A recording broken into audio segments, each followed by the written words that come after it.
ꯃꯌꯥꯝꯕꯨ ꯊꯣꯏꯕꯤ ꯀꯩꯁꯥꯝꯅ ꯇꯔꯥꯝꯅ ꯑꯣꯛꯆꯕꯒ ꯂꯣꯏꯅꯅ ꯈꯨꯔꯨꯝꯖꯔꯤ꯫ ꯉꯁꯤꯁꯨ ꯃꯍꯧꯁꯥꯒꯨꯝ ꯃꯌꯥꯝꯒꯤꯗꯃꯛꯇ ꯅꯨꯡꯉꯥꯏꯔꯕ ꯐꯨꯡꯒꯥ ꯋꯥꯔꯤ ꯑꯃ ꯄꯨꯗꯨꯅ ꯂꯥꯛꯆꯔꯤ꯫ ꯍꯧꯖꯤꯛ ꯃꯌꯥꯝ ꯄꯨꯟꯅ ꯋꯥꯔꯤ ꯑꯁꯤ ꯇꯥꯃꯤꯟꯅꯔꯁꯤ꯫ ꯊꯥꯏꯅ ꯃꯇꯝ ꯑꯃꯒꯤ ꯋꯥꯔꯤꯅꯤ, ꯅꯣꯡꯃꯒꯤ ꯅꯨꯃꯤꯠꯅꯤ꯫ ꯂꯩꯁꯥꯕꯤ ꯂꯤꯛꯂꯥꯏꯅ ꯑꯌꯨꯛꯀꯤ ꯃꯇꯝ ꯑꯗꯨꯗ ꯆꯤꯡꯗ ꯆꯠꯅꯕ ꯊꯧꯔꯥꯡ ꯇꯧꯔꯝꯃꯤ꯫ ꯂꯤꯛꯂꯥꯏꯅ ꯃꯍꯥꯛꯀꯤ ꯃꯃꯥꯕꯨ ꯌꯦꯡꯗꯨꯅ ꯍꯥꯏ, "ꯏꯃꯥ, ꯁꯤꯗ ꯂꯩꯍꯧꯕ ꯄꯣꯂꯥꯡ ꯑꯗꯨꯗꯤ? ꯄꯣꯂꯥꯡꯗꯨ ꯁꯤꯗ ꯂꯩꯇꯦꯅ?" ꯁꯥꯈꯤꯅ ꯈꯨꯝꯂꯛꯏ, "ꯏꯃꯥꯅ ꯃꯄꯥꯟꯗꯅꯦ ꯊꯝꯂꯝꯂꯕꯅꯤ꯫ ꯅꯠꯇꯦ, ꯅꯪꯕꯨ ꯆꯤꯡꯗ ꯆꯠꯂꯒꯦ ꯍꯥꯏꯔꯤꯕ꯭ꯔꯣ?" "ꯍꯣꯏ ꯏꯃꯥ, ꯈꯔ ꯉꯟꯅ ꯆꯠꯈ꯭ꯔꯒꯦ." ꯃꯪꯒꯣꯜ ꯑꯗꯨꯗꯅꯤ ꯁꯥꯈꯤꯅ ꯑꯃꯨꯛ ꯍꯥꯏ, "ꯅꯆꯦ ꯊꯣꯏꯕꯤ ꯑꯗꯨꯕꯨ ꯊꯕꯛ ꯑꯃ ꯆꯠꯀꯅꯤ ꯍꯥꯏꯅ ꯍꯥꯏꯔꯝꯕꯒꯨꯝ ꯇꯧꯕꯗꯥꯏꯅꯦ?" "ꯈꯪꯗꯦꯗ ꯏꯃꯥ, ꯑꯩ ꯃꯈꯣꯏꯗ ꯍꯥꯟꯅ ꯆꯠꯂꯒ ꯌꯦꯡꯂꯨꯒꯦ꯫ ꯃꯍꯥꯛ ꯂꯩꯔꯝꯗ꯭ꯔꯒꯅ ꯑꯩ ꯏꯊꯟꯇ ꯆꯠꯄ ꯍꯥꯏꯗꯨꯅꯤ." "ꯍꯩ, ꯅꯊꯟꯇ ꯆꯠꯄꯗꯤ ꯌꯥꯔꯣꯏꯀꯣ꯫ ꯅꯪꯅ ꯆꯠꯀꯗꯧꯔꯤꯕ ꯃꯐꯝ ꯑꯁꯦ ꯆꯤꯡꯗꯅꯤ, ꯂꯝꯍꯥꯡꯗ." "ꯆꯤꯡꯗ ꯑꯣꯏꯔꯒ ꯀꯩꯗꯧꯔꯒꯦ ꯏꯃꯥ?" "ꯑꯦ, ꯅꯪꯁꯤ ꯅꯨꯄꯤꯅꯤꯅꯦꯍꯦ, ꯀꯤꯕꯒ ꯑꯃꯠꯇ ꯈꯪꯗ꯭ꯔꯕ꯭ꯔꯅꯤ ꯅꯪꯕꯣ?" "ꯍꯣꯏ ꯏꯃꯥ, ꯅꯆꯥ ꯀꯩꯁꯨ ꯇꯧꯔꯣꯏꯀꯣ꯫ ꯑꯩꯈꯣꯏ ꯏꯃꯥꯅ ꯍꯦꯟꯅ ꯈꯟꯖꯤꯟꯕꯁꯤꯅꯀꯣ." "ꯍꯩ, ꯍꯥꯏꯕꯤꯔꯤꯕ ꯑꯁꯤꯅꯤ꯫ ꯏꯃꯥ ꯏꯆꯥꯒꯤꯅꯤ ꯍꯥꯏꯕꯗ ꯇꯥꯏꯕꯪꯄꯥꯜ ꯑꯁꯤꯗ ꯀꯅꯥꯝꯇ ꯂꯩꯕ ꯅꯠꯇꯦꯀꯣ꯫ ꯃꯁꯤ ꯈꯪꯅ ꯅꯪ ꯆꯠꯂꯣ." "ꯍꯣꯏꯕ ꯏꯃꯥ, ꯅꯆꯥ ꯑꯩ ꯂꯣꯏꯅ ꯈꯪꯖꯩꯕ꯫ ꯏꯆꯦ, ꯑꯩ ꯊꯦꯡꯈ꯭ꯔꯅꯤ, ꯑꯩ ꯆꯠꯅꯕ ꯇꯧꯔꯒꯦ." "ꯆꯠꯂꯣ, ꯑꯗꯣ ꯉꯟꯅꯗꯤ ꯍꯜꯂꯛꯎꯀꯣ." "ꯍꯣꯏ ꯏꯃꯥ." ꯂꯤꯛꯂꯥꯏ ꯊꯥꯡ ꯑꯃꯒ ꯄꯣꯂꯥꯡ ꯑꯃꯒ ꯄꯥꯏꯗꯨꯅ ꯊꯣꯡꯒꯥꯜ ꯇꯝꯅ ꯊꯣꯛꯈ꯭ꯔꯦ꯫ ꯃꯆꯦ ꯊꯣꯏꯕꯤꯒꯤ ꯃꯌꯨꯝ ꯇꯝꯅ ꯍꯥꯟꯅ ꯆꯠꯂꯝꯃꯤ꯫ ꯃꯆꯦ ꯊꯣꯏꯕꯤꯒꯤ ꯃꯌꯨꯝ ꯑꯗꯨ ꯌꯧꯔꯗꯨꯅ ꯆꯪꯁꯤꯜꯂꯤ꯫ ꯁꯨꯃꯥꯡ ꯑꯗꯨ ꯂꯦꯞꯇꯨꯅ ꯃꯆꯦꯕꯨ ꯀꯧꯏ, "ꯍꯣ ꯏꯆꯦ, ꯏꯆꯦ ꯊꯣꯏꯕꯤ, ꯑꯩ ꯂꯥꯛꯂꯦ." ꯃꯍꯥꯛꯅ ꯑꯅꯤꯔꯛ ꯑꯍꯨꯝꯂꯛ ꯀꯧꯔꯨꯕꯗ ꯊꯣꯏꯕꯤ ꯏꯃꯨꯡꯗꯒꯤ ꯊꯣꯛꯂꯛꯏ꯫ "ꯂꯤꯛꯂꯥꯏ, ꯅꯪ ꯂꯥꯛꯑꯦꯗꯅ, ꯀꯥꯈꯠꯂꯛꯑꯣ." ꯂꯤꯛꯂꯥꯏꯅ ꯃꯆꯦ ꯊꯣꯏꯕꯤꯅ ꯁꯦꯠꯂꯤꯕ ꯐꯤꯖꯣꯜ ꯑꯗꯨꯕꯨ ꯌꯦꯡꯗꯨꯅ ꯍꯥꯏꯔꯛꯏ, "ꯏꯆꯦ, ꯐꯤꯔꯣꯜꯒ ꯌꯥꯝꯅ ꯅꯥꯟꯅ ꯁꯦꯠꯇꯨꯅ ꯂꯩꯔꯝꯂꯤꯕꯁꯤꯕꯨ ꯀꯗꯥꯏ ꯆꯠꯇꯣꯏꯅꯣ?" "ꯑꯩꯅ ꯉꯔꯥꯡ ꯅꯪꯉꯣꯟꯗꯁꯨ ꯍꯥꯏꯔꯝꯂꯤꯕꯗꯨꯗꯤ." "ꯏꯆꯦꯅ ꯍꯥꯏꯔꯝꯕ ꯍꯥꯏꯕꯕꯨ, ꯑꯣ, ꯅꯤꯡꯁꯤꯡꯉꯤ, ꯏꯅꯦꯒ ꯊꯕꯛ ꯑꯃ ꯆꯠꯀꯅꯤ ꯍꯥꯏꯕꯗꯨꯔꯣ?" "ꯍꯣꯏ, ꯏꯃꯥꯁꯨ ꯏꯃꯨꯡꯗ ꯂꯣꯏꯁꯤꯜꯂꯤ, ꯉꯥꯏꯍꯥꯛ ꯂꯩꯔꯗꯤ ꯆꯠꯂꯅꯤ." "ꯑꯩꯗꯤ ꯏꯆꯦꯁꯦ ꯆꯠꯂꯝꯗꯕꯁꯨ ꯌꯥꯏ ꯍꯥꯏꯗꯅ ꯑꯩꯁꯤ ꯂꯥꯛꯏꯕꯅꯤ." "ꯐꯔꯦ ꯏꯆꯦ, ꯆꯠꯄꯤꯔꯨꯔꯣ, ꯑꯩ ꯏꯊꯟꯇ ꯑꯣꯏꯅ ꯆꯤꯡꯗ ꯆꯠꯈ꯭ꯔꯒꯦ." "ꯅꯪ ꯅꯊꯟꯇ ꯆꯤꯡꯗ ꯆꯠꯄ ꯍꯥꯏꯔꯤꯁꯤꯕꯨ, ꯅꯠꯇꯦ, ꯅꯪꯕꯨ ꯅꯨꯡꯉꯥꯏꯒꯗ꯭ꯔꯣ? ꯍꯌꯦꯡ ꯑꯣꯏꯅ ꯆꯠꯂꯣꯗꯅ." "ꯀꯔꯤꯁꯨ ꯇꯧꯔꯣꯏꯗ ꯏꯆꯦ, ꯈꯨꯜꯒꯤ ꯃꯤ ꯑꯇꯩꯁꯨ ꯆꯤꯡꯗ ꯆꯠꯅꯔꯤꯕ ꯑꯁꯤꯗꯤ." "ꯑꯁ, ꯑꯩ ꯅꯨꯡꯉꯥꯏꯇꯦꯕ.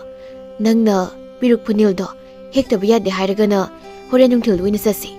ꯃꯗꯨꯀꯥꯟꯗꯗꯤ ꯏꯆꯦꯁꯨ ꯌꯨꯝꯗ ꯍꯜꯂꯛꯑꯅꯤ." "ꯌꯥꯅꯤꯗꯦ ꯏꯆꯦ, ꯏꯆꯦꯒꯤ ꯊꯕꯛꯇꯣ ꯁꯨꯝ ꯆꯠꯄꯤꯔꯨꯔꯣ, ꯑꯩ ꯀꯩꯁꯨ ꯇꯧꯔꯣꯏ." ꯑꯁꯤ ꯍꯥꯏꯗꯨꯅ ꯂꯤꯛꯂꯥꯏ ꯃꯐꯝ ꯑꯗꯨꯗꯒꯤ ꯊꯣꯛꯈ꯭ꯔꯦ꯫ ꯊꯣꯏꯕꯤꯁꯨ ꯏꯃꯨꯡꯗ ꯆꯪꯈ꯭ꯔꯦ꯫ ꯂꯤꯛꯂꯥꯏ ꯆꯤꯡ ꯇꯝꯅ ꯃꯍꯥꯛ ꯃꯊꯟꯇ ꯁꯨꯝ ꯂꯥꯛꯏ꯫ "ꯈꯨꯟꯖꯥ ꯃꯤ ꯑꯇꯩꯁꯨ ꯊꯕꯛ ꯁꯨꯅꯕꯒꯤ ꯑꯗꯨꯝ ꯂꯩꯕꯅꯤ. ꯑꯩ ꯀꯩꯁꯨ ꯀꯤꯅꯤꯡꯉꯥꯏ ꯑꯣꯏꯗꯦꯗ.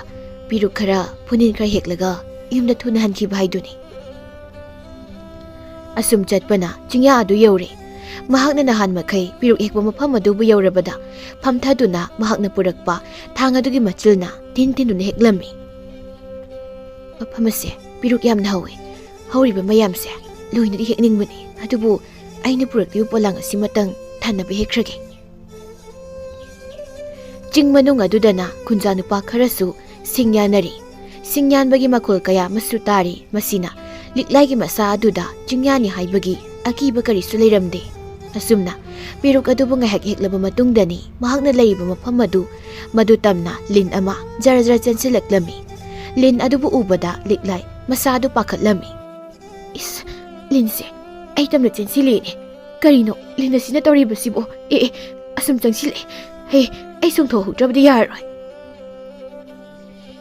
ꯑꯁꯤ ꯍꯥꯏꯗꯨꯅ ꯅꯥꯀꯜ ꯑꯗꯨꯗ ꯐꯟ ꯆꯣꯡꯊꯣꯛꯏ꯫ ꯂꯤꯟ ꯑꯗꯨ ꯇꯥꯁꯤꯟꯗꯨꯅ ꯑꯃꯨꯛ ꯂꯩꯈ꯭ꯔꯦ꯫ ꯃꯀꯣꯛ ꯑꯗꯨ ꯐꯟꯒꯠꯇꯨꯅ ꯂꯤꯛꯂꯥꯏꯗ ꯃꯨꯟꯅ ꯌꯦꯡꯂꯤ꯫ ꯂꯤꯛꯂꯥꯏꯅ, "ꯃꯇꯥ ꯑꯃꯅꯤꯅ ꯃꯁꯤꯒꯤ ꯂꯤꯟ ꯑꯁꯤꯗꯤ ꯃꯀꯣꯛ ꯑꯁꯤ ꯐꯟꯒꯠꯇꯨꯅ ꯑꯩꯉꯣꯟꯗ ꯌꯦꯡꯗꯨꯅ ꯂꯩꯔꯦ.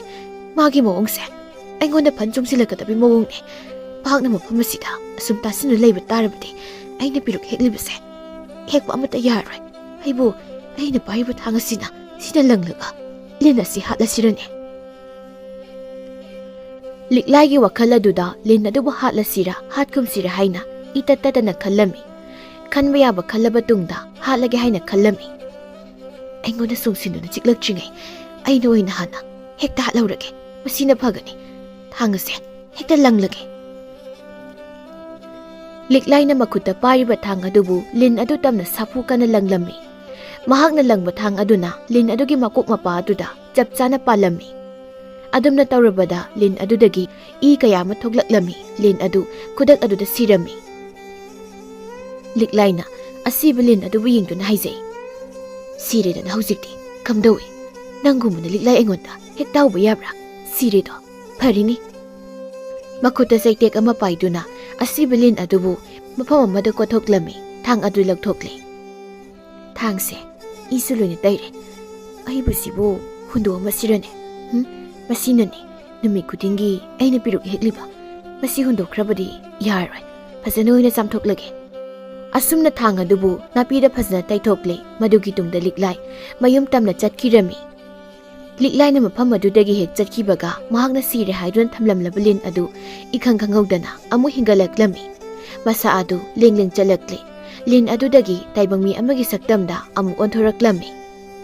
Taibangmi nupa oladuna liklay na sakriba adubu yengduna masinda asumna haizahawi. Nangna igi haksangda thangna langlaba. Nangi thangni yanbada aigi haksangdagi I thokraba. He liklay aigi isadagi thokiba I mariksingdo aremada khak mangloiko. Madun nangi siyom nungda sangduna I madum oina leiba oyo. Nangna ifamda thangni yanbagi sap oina nangi nasa lin ama phangba oiso. Asum nairamlaga mahak lin ama onkirami aduga mafam amada chatkirami. Liklay mayum yore mayum hek yaubaga mahakna purakpa polang adubu mafam sana thamlamlaga mahaki kada changlami aduga phamung aduda hiptharami mahaki masa adu karinoma hanaga manada mong ama tawraklami. Sakhi na hairei. Imagi bema nang halaklabro kari tawragi nangna phamungda muk changlibaduna imana sakloirabani chathoklaroko ko. Liklay mama na haribo wafam adu tarira tajira haiba khangdi karisu khumdana lei. Sakhina polang adudagi yengduna nahan makhaidi piruk ase yam heklakpani aduga ngasina polang asigi tangkai ama kai hektuna laklaboy. Imagi bema nangmu kaidawrage. Sakhi masanupigi kada muk changlami. Masanupina mamay upsinuni hiplibadubu ureduna hai. Liklay nangmu kaidawrage chak hana sathokludana. Liklay na khumlei. Ima ai ngakta pothakige. Pothakige haiba. Hoi pothajaro. Adudi imane nangni heklakpa piruk kharase kaithelda puduna yonthoklu ko phajana leiramo. Sakhi polang adu puduna kaithel tamna chatkirami. Liklay mamay upsinuni hiplambadagi tumthakirami. Mahakna tumba aduda mang ama khaksu manglaklami. Mang aduda mahaki mamitta lin mayam ama urami. Mang aduda mahak tauri. Liklay asoba pakpapat amigi mayayda mahak mathanta leiri aduga maikay mari adudana tangjilin ngaktana pikthana leikirami. Linsing adubu ubada liklay mahaki mathamoy adudi pakhatpana loikri mabukningda khalli.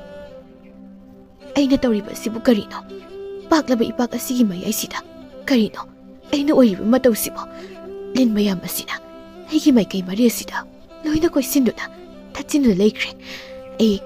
Ay kadomdagi chengani makoygi makhutagi aigi thawai ase ay karamna hingani makoygi makhutta thawai ase thaba taratra. Liklay hena pakhalakle mamit aduna akoiba aduda koyeng yengduna chenthoknaba lambi thidami adubu lambi amata mahakna phanglamdi. He taibang semamapu karino nangna nongdambiriba asibo ipak mayay asida ibu kari oyo haibano. Tangjilin mayam asina chiktuna sigadabagi mahutta irol nung ase iruptuna irakna duna oinabo ay sijakrage isa ithanta yaibi thawai ase thajakrage. Asumna haraduna liklay ising manung aduda mathanta lupsilami. Mikup khara ising manung aduda leiramlaga liklay irakna duna adumak sirami. Liklay ga asiba haksang aduna imay aduda tawkalaklami. Tanja sida tumlamba liklay mikap khangthok thoklaklami mamay mamit pumba humang anapi kari. Bakut aduna maithong na kari ba humang sing adubu taithokduna haizay. Kari mangno ay nausik mangkriba mang adubo paklaba ipak mayay aduda ay ithanta aduga ay akoyo may kay mari adudana tangjilin mayam ama ising manung aduda iraknaduna aina siba aigi manglana sibu karino asiguma mangdi aigi punsi asida khakmangkhitribani matang asida liklaina mahakna ngasai thangna langduna hatkiba lin adubu khangning amung ningsinglaklammi aini ngasai jingaduda hatkibi lin aduna oiradra aigi mangda ukiba singatubo aina lin aduba hatlubuduna lanba oiradra karino aigi pamda oiriba singasibo yumda halakpagi lambidudagi haure aigi isasina karino ma itok torokba lin ado laik oiraba sala ai tasengna chingnarakle asumna liklai mahakna haki bilin adubu jingnaba phauraklammi adubu mahaki masa adudi yamna nungairamde phamungdagi haugatpa ngamdraduna adumang hiptuna leirammi numidang wairamgi matamni saki kaitheldagi kumlai imung mangol kaise isai saida leirene mamang thonga sisu sabak phaktun leire liklai dubu kadai dum sakraba zatno asi haiduna makol thokna masanupi bu kowi hoi magi bema liklai nangbu kadai da leige ne he asumna mahakna kauriba du masanupi na kari sukumlaklamde mamsilaklo matam sida kadai da nam sakraba zatno ni maduna nahan makhaidi khakma paw thoktabani masi thoibi hoidaga sakraba zala asumna wakhalda khandoklami sumjit ama paiduna imung mangol adu sidok sengdoklami madugi tungda chakhum changlami hauzik phawa laktine tawribase aibu thoibi hoida amukta chalubana phadawribra numin asi tasingkrene onthokpani dako aigi isase chakhum du mai haugatli chak maise amukta thagatlamge karin sangno ina thonggadoribasina hawai mana khara leribase hekta thongjilageda sakhina chapudubu hangdoktuna yengluba matamda ayuki sak tharu yaramlibadu ure maduda mathanta haijai liklai dubu ayuki sak kamta sadra maline karino mahakna toribusibo ngasai aina kaithel chalamdaida phamungda hiptun lehubani aduga madi kaidorabazana haidi magi gadaga sangduna yenglujiko amukta yenglukhige makuta khoiru thaumai ema paiduna masanupigi kada changlami mahakna phamung aduda yengluba matamdadi masanupi liklaina ningaidana tumduna leiribadu ure hojik phawo tumlibrani masiba yachanglakbasida tumchilibasibu karigino mana sakhina tumlibi magi masanupi adubu haudoklami imagi bema nangbu yachangbasi tumchilibro sese hagoluse horena muktumo hojik tumsinba phatene haima haina haudokliba kase amuda tadra male hey haugalo ko masanomduna haudoklabada tumlamba liklaidu mikap tholaklami ima ausibu kayam thengage imagi bema nangna tawriba mataw sibu karino ngasaidigi tumlibrai mi nangi sibo ima ai ko yamna ngawi adugi adum tumsinduna leiraba ha ko ngawi haiba ngasai ayukna imada haiba yadabro nangbo sese haugaluse ima yenge liklai tapna haugalai phaklang aduda nga thaduna mahak phami imane hidak semake nang hak leremuko hoima tumbadi tumsilano ko anabu henjinkhini sakhi mapalda thoglai wakhaladuda amuk asumna khalai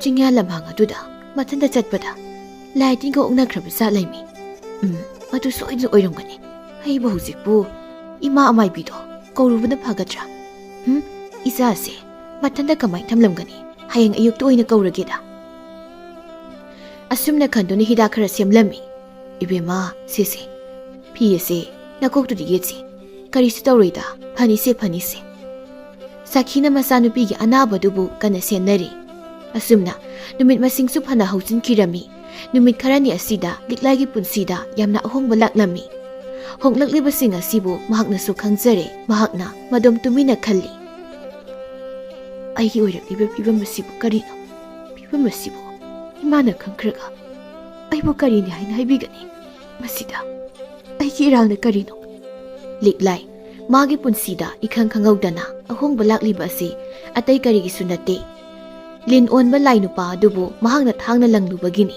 ꯂꯥꯏ ꯅꯨꯄꯥ ꯑꯗꯨꯅ ꯃꯍꯥꯛꯀꯤ ꯃꯐꯝꯗ ꯇꯧꯈꯤꯕ ꯁꯥꯞ ꯑꯗꯨꯕꯨ ꯃꯍꯥꯛꯅ ꯐꯪꯕꯅꯤ꯫ ꯍꯧꯖꯤꯛꯇꯤ ꯂꯤꯛꯂꯥꯏ ꯃꯍꯥꯛꯀꯤ ꯄꯤꯕꯨꯛꯅꯨꯡꯗ ꯄꯟꯊꯧ ꯃꯁꯛ ꯈꯪꯗ꯭ꯔꯤꯕ ꯇꯥꯏꯕꯪ ꯅꯋꯥ ꯑꯃ ꯌꯥꯎꯔꯔꯤ꯫ ꯃꯁꯤꯒꯤ ꯋꯥꯈꯜꯗ ꯃꯍꯥꯛ ꯇꯁꯦꯡ ꯂꯥꯏꯃꯟ ꯑꯣꯏꯔꯤ꯫ ꯑꯩꯒꯤ ꯑꯣꯏꯔꯛꯂꯤꯕ ꯐꯤꯕꯝ ꯑꯁꯤꯕꯨ ꯀꯌꯥꯝ ꯀꯨꯏꯅ ꯏꯃꯥꯒꯤ ꯃꯐꯝꯗ ꯂꯣꯠꯁꯤꯟꯗꯨꯅ ꯊꯝꯈꯤꯒꯅꯤ?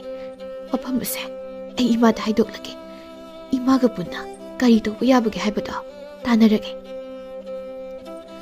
ꯑꯁꯨꯝꯅ ꯈꯜꯂꯗꯨꯅ ꯂꯤꯛꯂꯥꯏꯅ ꯃꯃꯥꯒꯤ ꯃꯐꯝꯗ ꯋꯥꯐꯝ ꯑꯗꯨꯕꯨ ꯍꯥꯏꯗꯣꯛꯅꯕ ꯍꯣꯠꯅꯔꯝꯃꯤ꯫ ꯅꯣꯡꯃꯒꯤ ꯅꯨꯃꯤꯠꯅꯤ꯫ ꯁꯥꯈꯤꯅ ꯃꯆꯥꯅꯨꯄꯤꯕꯨ ꯌꯦꯡꯗꯨꯅ ꯍꯥꯏ, ꯏꯃꯥꯒꯤ ꯏꯕꯦꯝꯃ, ꯅꯪꯒꯤ ꯃꯑꯣꯡ ꯃꯇꯧ ꯑꯁꯦ ꯏꯃꯥꯗꯤ ꯅꯣꯡꯃꯒꯤ ꯑꯁꯨꯝ ꯆꯤꯡꯅꯕ ꯍꯦꯟꯖꯤꯜꯂꯛꯂꯦ꯫ ꯁꯤ ꯏꯃꯥꯗ ꯋꯥ ꯂꯣꯠꯂꯒꯅꯨ꯫ ꯑꯁꯦꯡꯕ ꯋꯥꯔꯤ ꯂꯩꯔꯕꯗꯤ ꯏꯃꯥꯗ ꯑꯃꯨꯛꯇ ꯂꯤꯌꯨ꯫ ꯏꯆꯥꯕꯨ ꯏꯃꯥꯅ ꯀꯩꯗꯧꯅꯨꯡꯗ ꯃꯤꯔꯥꯏꯔꯣꯏꯅꯦ? ꯏꯃꯥ, ꯋꯥꯐꯝ ꯑꯁꯤꯕꯨ ꯏꯃꯥꯗ ꯀꯔꯝꯅ ꯍꯥꯏꯔꯁꯤꯒꯦ?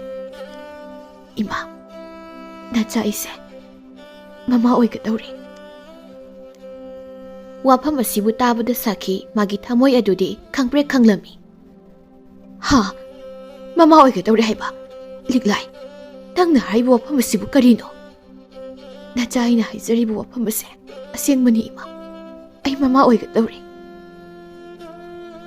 ꯁꯥꯈꯤ ꯈꯪꯍꯧꯗꯅ ꯃꯤꯠꯂꯨ ꯑꯅꯤꯗꯒꯤ ꯄꯤꯔꯥꯡ ꯁꯤꯟꯊꯔꯛꯂꯝꯃꯤ ꯃꯆꯥꯅꯨꯄꯤꯕꯨ ꯌꯦꯡꯗꯨꯅ꯫ ꯏꯃꯥꯒꯤ ꯏꯕꯦꯝꯃ, ꯅꯪꯅ ꯇꯧꯔꯝꯂꯤꯕ ꯃꯇꯧ ꯑꯁꯤꯕꯨ ꯀꯔꯤꯅꯣ?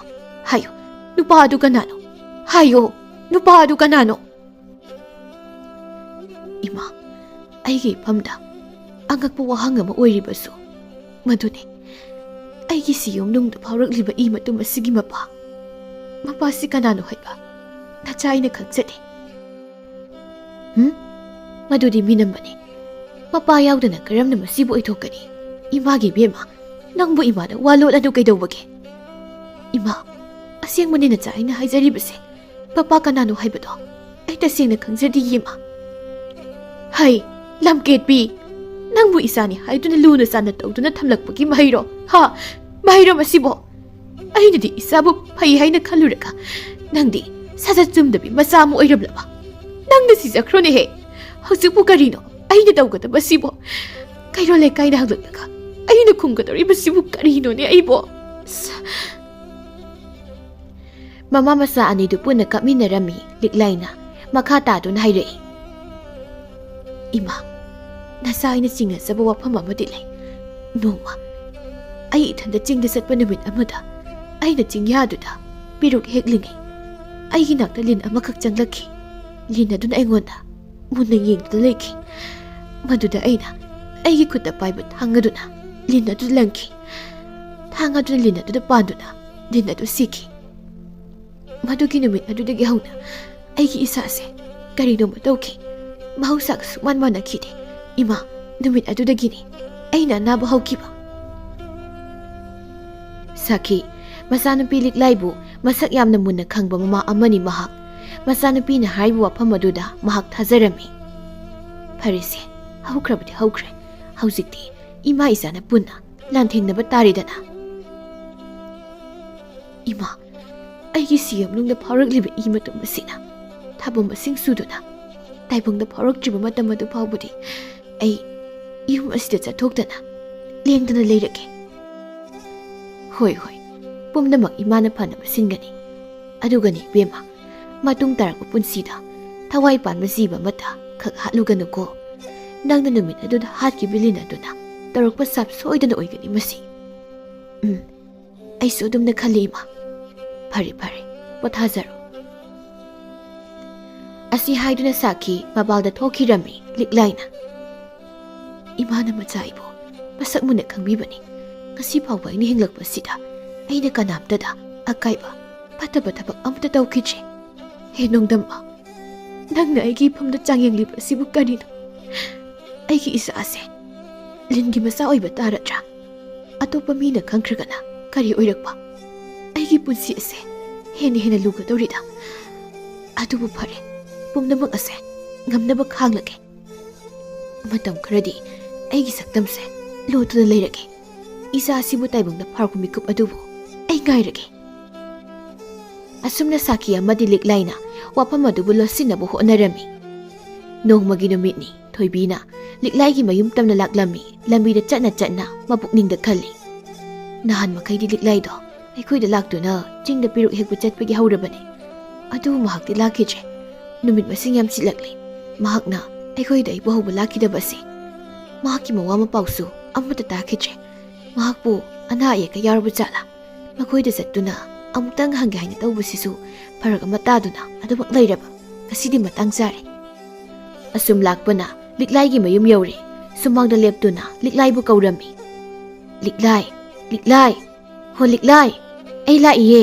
ꯃꯄꯥꯟꯗ ꯑꯝꯇ ꯊꯣꯛꯂꯛꯑꯣ ꯑꯁꯨꯝꯅ ꯊꯣꯏꯕꯤꯅ ꯂꯤꯛꯂꯥꯏꯕꯨ ꯀꯧꯕ ꯑꯁꯤ ꯏꯃꯨꯡꯗ ꯂꯩꯔꯤꯕ ꯁꯥꯈꯤ ꯑꯃꯗꯤ ꯂꯤꯛꯂꯥꯏꯅ ꯇꯥꯔꯝꯃꯤ ꯂꯤꯛꯂꯥꯏꯅ ꯃꯃꯥꯗ ꯇꯞꯅ ꯍꯥꯏ ꯏꯃꯥ ꯃꯄꯥꯟꯗ ꯂꯥꯛꯇꯨꯅ ꯀꯧꯔꯤꯕꯁꯦ ꯏꯆꯦ ꯊꯣꯏꯕꯤ ꯃꯥꯜꯂꯤ ꯀꯃꯥꯏ ꯇꯧꯅꯤ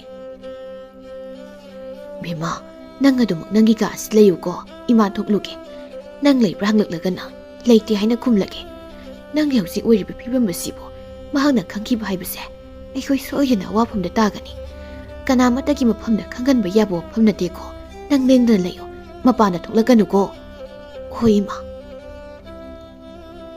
ꯑꯁꯨꯝꯅ ꯍꯥꯏꯅꯔꯕ ꯃꯇꯨꯡꯗ ꯁꯥꯈꯤ ꯃꯄꯥꯟꯗ ꯊꯣꯛꯂꯝꯃꯤ ꯊꯣꯏꯕꯤꯅ ꯍꯣ ꯂꯤꯛꯂꯥꯏ ꯑꯩꯅ ꯀꯧꯔꯤꯕꯁꯤ ꯅꯪꯕꯨ ꯇꯥꯗ꯭ꯔꯕꯣ ꯑꯩ ꯂꯥꯛꯏꯌꯦ ꯁꯥꯈꯤꯅ ꯊꯣꯏꯕꯤ ꯅꯪ ꯂꯥꯛꯂꯤꯕ꯭ꯔꯥ ꯍꯣꯏ ꯏꯃꯥ ꯑꯩ ꯂꯥꯛꯏꯌꯦ ꯂꯤꯛꯂꯥꯏꯕꯨ ꯂꯩꯈꯤꯗꯕ꯭ꯔꯥ ꯏꯃꯥ ꯂꯤꯛꯂꯥꯏꯗꯤ ꯃꯃꯥꯕꯣꯛ ꯈꯣꯏꯗ ꯂꯩꯈꯤꯅꯦ ꯅꯪꯕꯨ ꯄꯥꯎꯒ ꯑꯃꯠꯇ ꯇꯥꯗ꯭ꯔꯤꯕꯔꯣ ꯃꯃꯥꯕꯣꯛ ꯈꯣꯏꯗ ꯂꯩꯈꯤ ꯍꯥꯏꯕ ꯑꯩꯗꯤ ꯄꯥꯎ ꯑꯝꯇ ꯇꯥꯗꯦꯅ ꯃꯕꯨꯡꯒꯤ ꯂꯨꯍꯣꯡꯕꯒꯤ ꯂꯩꯈꯤꯕꯅꯤ ꯑꯩꯅꯁꯨ ꯑꯥꯗ ꯂꯩꯍꯟꯈ꯭ꯔꯕ ꯑꯣ ꯍꯟꯗꯛ ꯃꯔꯛꯁꯦ ꯃꯍꯥꯛ ꯀꯌꯥ ꯎꯗꯦ ꯍꯥꯏꯅ ꯑꯩꯅ ꯈꯜꯂꯤꯅꯦ ꯍꯥꯟꯅꯗꯤ ꯑꯩꯈꯣꯏꯗ ꯆꯤꯡꯗ ꯆꯠꯄꯒꯤ ꯍꯧꯕ ꯂꯥꯛꯄꯅꯤ ꯑꯗꯨꯁꯨ ꯀꯔꯤꯁꯨ ꯂꯥꯛꯈꯤꯗ꯭ꯔꯦ ꯑꯗꯨꯗ ꯀꯔꯤ ꯇꯧꯕ ꯌꯥꯎꯔꯕꯖꯥꯠꯅꯣ ꯍꯥꯏꯗꯅ ꯍꯪꯕ ꯂꯥꯛꯏꯅꯤ ꯏꯃꯥ ꯑꯩꯅꯗꯤ ꯃꯉꯣꯟꯗ ꯅꯪꯉꯣꯟꯗꯁꯨ ꯍꯥꯏꯔꯝꯃꯨꯅ ꯍꯥꯏꯈꯤꯕꯅꯤꯅꯦ ꯑꯗꯨꯕꯨ ꯃꯥꯅ ꯍꯥꯏꯔꯝꯗ꯭ꯔꯕꯣꯏ ꯍꯌꯦꯡ ꯃꯍꯥꯛꯅ ꯍꯜꯂꯛꯂꯕ ꯀꯥꯟꯗꯅꯦ ꯏꯃꯥ ꯍꯥꯏꯔꯒꯦꯀꯣ ꯍꯣꯏ ꯏꯃꯥ ꯐꯔꯦ ꯑꯗꯨꯗꯤ ꯑꯩꯁꯨ ꯑꯃꯨꯛ ꯆꯠꯂꯨꯈꯤꯒꯦ ꯍꯣ ꯍꯣ ꯍꯣꯏ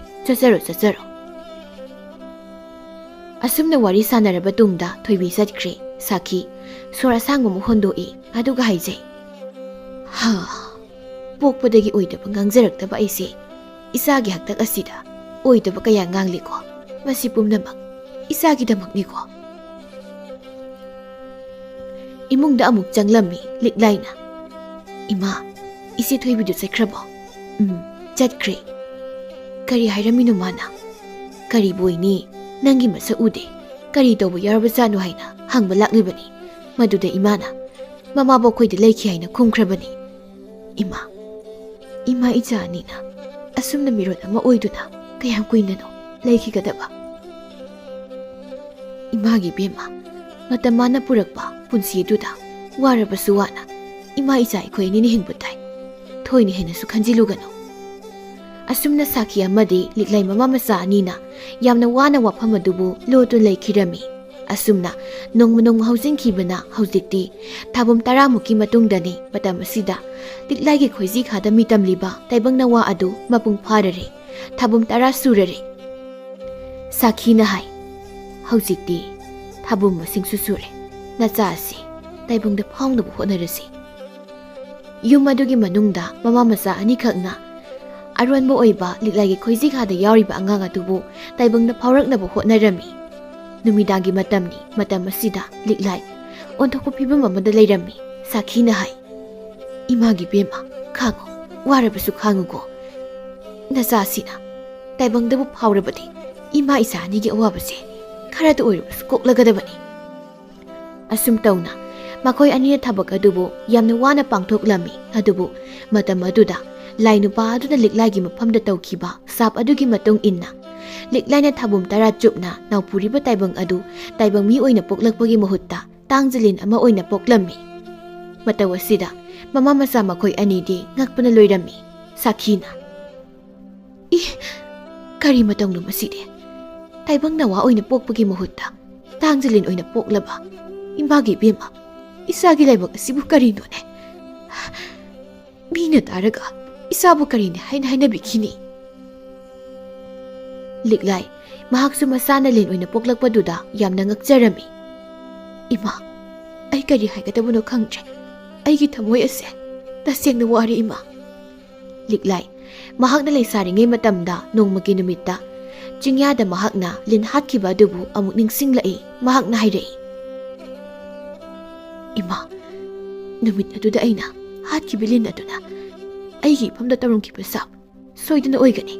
Mase mahakni ipamda tarungkiba sap adugi matung ina aigi isa asibu lin oina phangjabani. Imagi bema hausikbu ima isa aniya tawgadoribasibu karino lin ase hadokrasira adu natragana mafam amada thadokrasira mahakbu aikhoigi nakta thambadi khak yaroi. Ima mahak ase lin oijabu tarabaso aigidi isani isabu kariki hatkadoino ima. Imagi bema nangna khalibu wakhal ado onare masibu nangina sani haiduna karamna yoktuna thamgani masi chatnaba yaba natte. Nangna hatokkiba ngamloi hairagana mahakbu mafam amada fazana thatokpigisi. Ima nasa aibu kari hayo haibano isaga lapnaba ngamloi ima ai. Hai haujik adugi matam natte lin oina poklaba nangi nasa ase haujikmak jingyagi mafam adu tamna chatuna thadoklusi. Wafam asida mama masa anidu yamna khanarame liklai wakhal adu khanba yaba khalaba tungda masanupa lin adubu thadokhrage haina khalami. Masanupa lin adubu yengduna mahakna haijai. Imagi pari nangna taibang mi amo oiramlabadi taibang palgi chatnabi minok misa kaya asi khanglubaso isabu nawkonge haina khanjabani adu pumnamak tayonnaramni isana lingi mapokta poklubana taibang mi aikhoige punna laiminaba yadredo. Imagi pari isagi koloi mingbu nama aina lingi mapokta poi haiduna linpok haina thonge ko imagi linpok asi haiduna kapjai Sakhina. Imagi bema kaptuna leranuse ehing asin loi khijringai jingya du damna ima isa sasi linda sibu mafam adu thadoklusi. Asumna haina duna Sakhi amadi liklaina thaurangi liklaina masanupa linpok adu puduna jingya tamna chatlami. Sakhina nang nungai taba karisu khanganu ko hayeng muki mapoktadi taibang mi oina pokpo isano. Asumna lakpana jingyang adu yauri Sakhina masanupibu yengduna hairei. Imagi bema sese nasa ado thadokpikro. Liklaina masanupa linpok adubu makhutagi thadoklami mahak yamna kapna haijai. Imagi pari nungsiba handang mapok asidi isabu isa oina nawponduna thamba phangdrabasu pathangi mapok aduda nangbu aigi icha oina amuk phangjage ko. Matam aduda taibang mi oina imagi nakta nang amuk lau ko handang mapok asigdi chalo ko kasidagi naning tamjakro. Lin adu tek tuna amma mamarak aduda chatkirami liklai masanupana chakhiba maikai adubu yengduna kapna lehawi. Imagi pari nungsiba nama aibu warauganu ko. Sakhina masanupigi thamoy adubu themjinbiri.